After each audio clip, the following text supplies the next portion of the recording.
O que vai acontecer pós-pandemia? Essa história de como é que vai ser o novo normal e não sei o quê, para mim é balela, eu não acredito em novo normal. Qual que é a sua opinião sobre a quarentena, o isolamento provocado pelo prefeito Bruno Covas e o governador João Doria? Eu não sou um fã da quarentena, não acredito que o poder público consiga controlar esse tipo de coisa, principalmente quando ele não tem certeza, né? Como é que vocês estão fazendo para enfrentar a pandemia do coronavírus? O que aconteceu com a operação da empresa de março até hoje no Brasil? Como é que vocês estão reagindo à crise? Vocês tiveram que demitir de março para cá? Você acha que os atendentes e operadores de caixa das suas lojas de shopping, por exemplo, vão ficar doentes daqui a alguns dias e você vai ter uma crise na rede?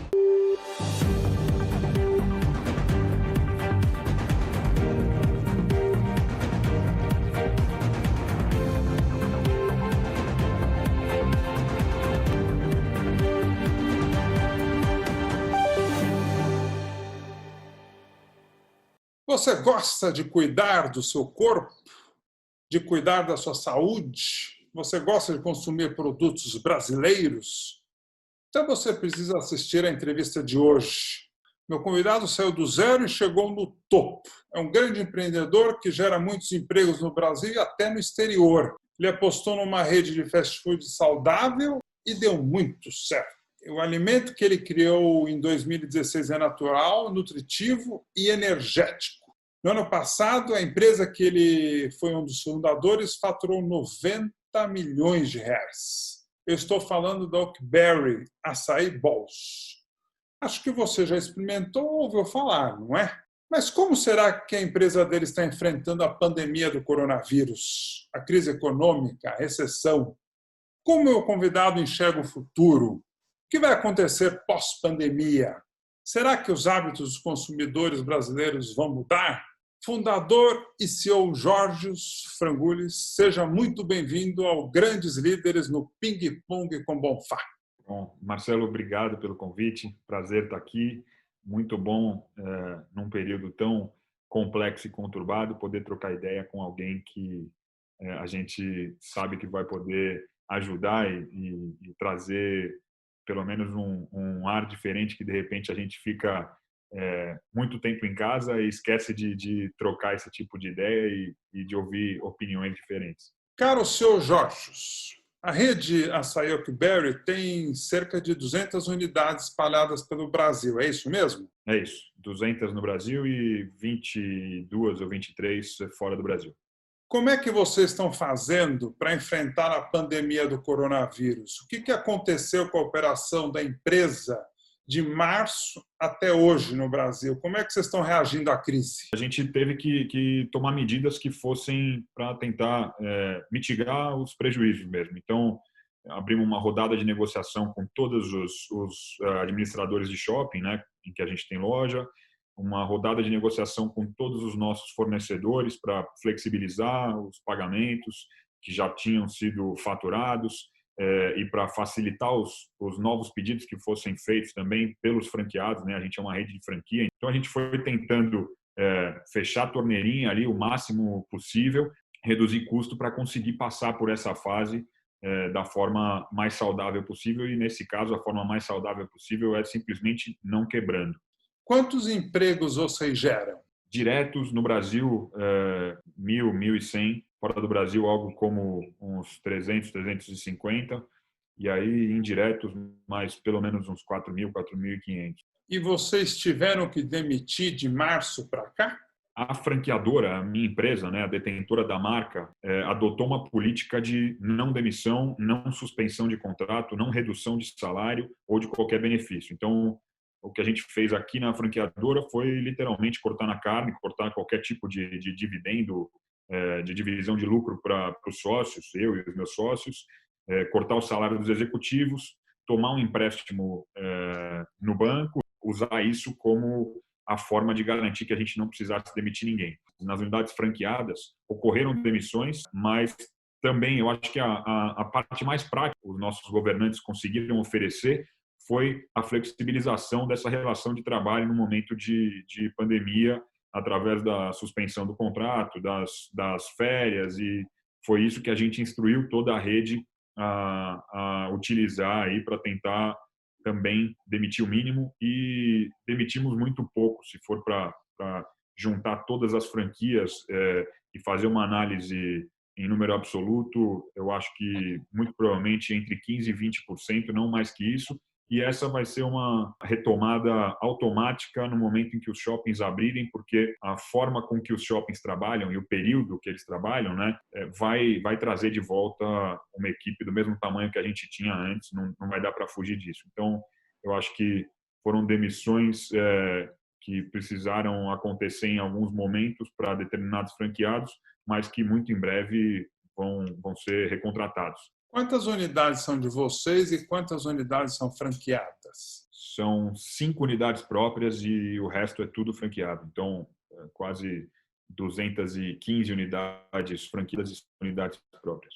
E como é que vocês estão fazendo a gestão de crise com os franqueados que estão parados e com os que estão operando? Como é que foi esse período aí de caos? A gente criou um gabinete de crise aqui no nosso escritório, para ficar filtrando as informações que fossem realmente as mais necessárias e mais úteis e repassando isso para a rede. Em paralelo, a gente foi conversar com todo mundo que tem algum relacionamento comercial com a gente. A gente aqui, como franqueadora, isentou 100% das cobranças de royalties e de fundo de marketing desde o dia 16 de março até o dia 31 de maio. Então, uma franqueadora vive de royalties, né? Esse é o business de uma franqueadora, justamente para tentar fazer com que o franqueado, não pagando o aluguel do shopping, né, tendo esse custo fixo que é altíssimo postergado, não precisando pagar o que ele já devia para os fornecedores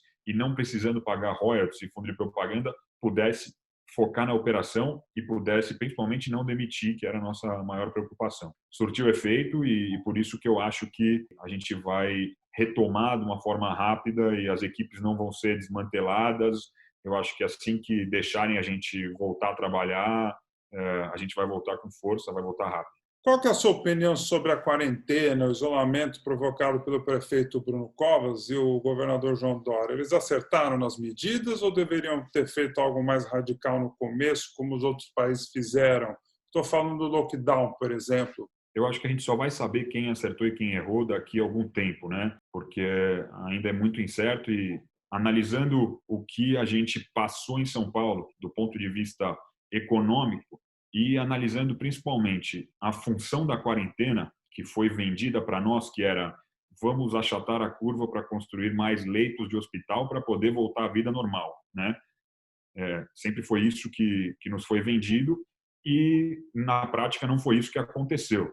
E a gente continua numa quarentena que ainda é super restritiva. Trataram a pandemia de uma forma, mesmo a gente vendo o que estava acontecendo na Itália, trataram de uma forma pouquíssimo técnica e pouquíssimo científica, deixando, por exemplo, o carnaval acontecer da forma que ele aconteceu, né? Então, para mim, nós começamos a desandar, eu acho. eu também. No momento do carnaval era para ser o lockdown. Então, aqueles 15 dias eram os 15 dias preponderantes. E a gente fez exatamente o oposto. E aí depois, já que, né, quando o erro está cometido, você pode se arrepender, mas não dá para voltar no tempo. Então, estabeleceu-se essa quarentena, mas e aí falando como empresário, entendendo as dores dos meus franqueados também, dos nossos colaboradores, a gente percebe que essa incerteza de quando o negócio vai acabar deixa as pessoas muito preocupadas e eu acho que isso acaba comprometendo a credibilidade, mesmo que a intenção seja das melhores, né? Na hora que eles determinam uma quarentena. E, é claro, se o cara fez uma quarentena para fazer leito e hospital de campanha, se ele fez isso, a quarentena não vai se transformar em vacina e vai curar e vai desaparecer com o vírus. Já que tem leito, é hora de reabrir. É claro que o ideal é que esses leitos estivessem prontos lá no meio de abril, como era a intenção deles, e não no meio de junho, como que aconteceu. Não sou um fã da quarentena, não acredito que o poder público consiga controlar esse tipo de coisa, principalmente quando ele não tem certeza, né? Quando a gente recebe todo tipo de informação, quando a gente vê o governador de Nova York se surpreendendo porque 80% das contaminações durante o lockdown, que era super restritivo em Nova York, se deu dentro das casas. Então, não adianta a gente pegar algo que a gente não conhece, chamar de ciência e vender como obrigação para os outros. Então, eu acho que faltou um pouco de feeling e o pior de tudo se tornou uma guerra política que conseguiram politizar até remédio né, e aí a hora que você vê que o cara está dos dois lados, né, estão brigando pelo remédio e não pelo que ele faz, a gente percebe que está em maus lençóis. Espero que esteja acabando. Antes de continuar a minha entrevista, o fundador e CEO da Oakberry, Georgios Frangulis, eu tenho um pedido muito especial. Gente, a crise chegou com tudo e, infelizmente, o Ping-Pong com Bonfá perdeu todos os seus apoiadores e patrocinadores. Para o programa não acabar, eu criei uma campanha no site Vaquinha. Isso mesmo, eu estou passando o chapéu. Os endereços para fazer a sua doação estão aparecendo aí no vídeo, ou você pode clicar na letrinha I, que está no canto superior direito. Você clica lá, que vai direto para a página da campanha. E se você gosta muito do meu trabalho, é um empresário poderoso, que tal patrocinar o meu programa inteiro com a sua marca ou com o seu produto? Vamos conversar? Entre em contato comigo no e-mail umolhar@gmail.com. Vou repetir, é umolhar@gmail.com. Escreve para mim e vamos conversar. Eu conto com você. Agora o prefeito Bruno Covas e o governador João Doria estão reabrindo a economia. Eu fiz recentemente algumas lives aqui no Ping Pong com Bonfá, com um infectologista do HC, um psiquiatra do HC e um doutor em física da USP. Todos me apontaram que nós estamos fazendo tudo errado, que ainda não chegamos no pico na cidade de São Paulo, nem no estado de São Paulo e nem no Brasil. Ou seja, a gente não atingiu o pico da curva. Eu vou dar nomes. Eu conversei com o Daniel Barros, com o Álvaro Costa e com o Domingo Alves. Sabe o que eles me falaram? Que as pessoas que estão na linha de frente, agora, daqui 10, 15 dias, não vão resistir. Por exemplo, o ônibus, né? Vamos botar todo mundo sentado. Quem que vai ficar doente? É o motorista do ônibus. Aí a pergunta para você. Você acha que os atendentes e operadores de caixa das suas lojas de shopping, por exemplo, vão ficar doentes daqui a alguns dias e você vai ter uma crise na rede? Você já pensou nisso? Desde o primeiro momento, e a gente instruiu a todos, e aí eu me incluo nisso, porque eu não deixei de vir para o escritório nem um dia. Eu acho que o shopping é muito menos propenso do que o ônibus, né? Muito mais simples de higienizar o shopping do que o ônibus, e a troca de pessoas, limitando a capacidade a 20% do shopping, também não vai ser tão intensa assim, que é como eles estão reabrindo. O que a gente fez desde o princípio, mesmo com as lojas fechadas, operando só no delivery, né, foi pedir que os colaboradores usassem máscara o tempo todo, luvas, higienização, colocamos proteção de acrílico, separando completamente o colaborador do cliente em todas as unidades, né? São as formas que a gente tem de voltar à nossa normalidade, entre aspas. Eu não sou infectologista, né? Não acho que eu deva comentar a fundo sobre o assunto, mas analisando o princípio da quarentena e do isolamento social, que não era diminuir o número de contaminações, mas sim a intensidade com que elas aconteciam no mesmo período de tempo, a gente já sabia que em algum momento essa quarentena deveria ser relaxada, justamente porque teria leito suficiente em hospital. Eu não acho que as pessoas vão se contaminar mais por estarem na linha de frente. Até falando de novo do Cuomo, do governador de Nova York, esse foi justamente o pensamento que ele teve, né? Que as pessoas, que quando eles fizeram uma análise, uma pesquisa com os pacientes de hospitais, ele imaginou que a grande maioria seriam os trabalhadores da linha de frente, motorista de ônibus, o cara que limpa o metrô, né? E o atendente de supermercado. E era o contrário, né? As contaminações estavam acontecendo muito mais em casa. Então, eu acho que o cara que está na rua está se precavendo muito mais, né? O cara que está em casa, ele pega o delivery dele, ele traz as compras do supermercado, ele não vai lavar tudo e higienizar tudo da forma que precisava. A esposa dele saiu para ir no mercado e voltou para casa, ele saiu para ir no mercado e voltou para casa, e os caras, de repente, se encontraram. Você tem muito mais contato, né? Contato próximo o suficiente para transmitir uma doença com alguém que está no mesmo teto que você, dormindo no mesmo quarto, do que com um cliente com uma proteção de acrílico, máscara, face shield, luva. Então, eu acho que se a gente for fazer esse teste, a experiência vai ser muito parecida com Nova York, mesmo porque as cidades funcionam de formas parecidas, né? E o que vai acontecer pós-pandemia? Você acha que os hábitos dos consumidores brasileiros vão mudar? E se mudarem, eles vão interferir no teu negócio? Eu acho que o hábito que vai mudar, já mudou. Eu percebi isso a hora que meu pai pediu comida pelo iFood na casa dele, é que muita gente que não usava plataforma de delivery no celular passou a utilizar, e aí não só para delivery, mas para compra online, né? Você vê até no mercado aí as grandes empresas, os grandes varejistas que foram para o ramo digital, com as ações batendo recorde atrás de recorde aí, falando de Magazine Luiza, Via Varejo, né, Casas Bahia e tal, porque era uma frente que ainda era pouco explorada e que o público não tinha, boa parte do público não tinha percebido que podia usar. Então essa eu acho que vai ser a parte que vai mudar mais. Agora, essa história de como é que vai ser o novo normal e não sei o quê, para mim, balela. Eu não acredito em novo normal. E até se a gente analisar o que está acontecendo nos outros países, a gente percebe que não tem nada de novo normal, é o normal de sempre, né? O novo é igual ao velho, que é igual ao normal que a gente conhece. Então, claro que vai ter uma curva aí, vai ter um tempo que o pessoal vai usar máscara, etc., né? Em lugares com mais movimento, e eu acho que vai parar por aí. Os costumes, as pessoas gostam de se relacionar, as pessoas gostam de se encontrar, as pessoas...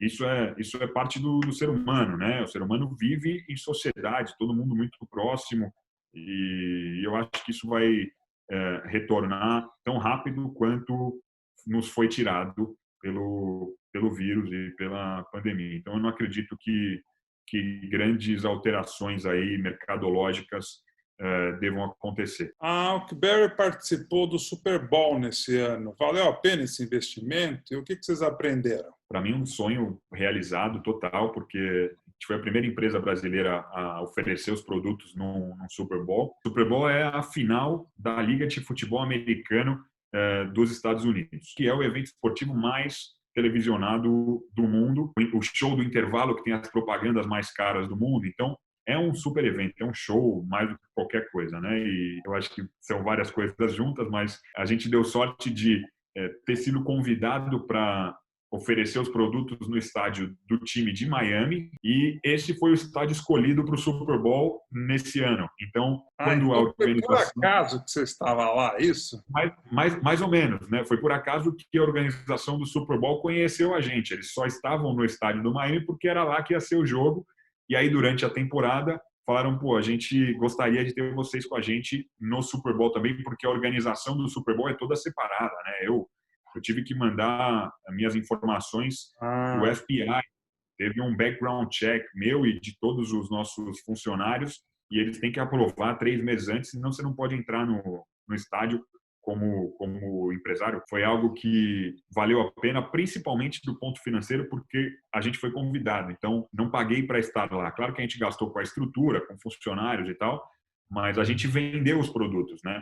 E no Super Bowl, a água é mais cara que no aeroporto. Então, ainda foi algo lucrativo para nós. Não dava para ser melhor. Você está gostando da minha entrevista com o fundador e CEO da Oakberry, Georgios Frangulis? Não acabou! Em quantos países a Oakberry está vendendo o açaí brasileiro? Hoje a gente está no Brasil e em mais 11 países. De todos esses países, de onde vocês estavam com mais medo de abrir? A pandemia do coronavírus começou na China. Como é que foi fechar a loja da China? E dos países que vocês estão, qual foi onde teve mais problema? Planos de crescimento. você teve que fazer uma revisão? Eu pretendo manter o crescimento nos níveis que a gente já estava esperando e tinha projetado no começo do ano. A recessão, o desemprego, as pessoas vão ficar sem dinheiro para consumir. Você se preocupa com isso?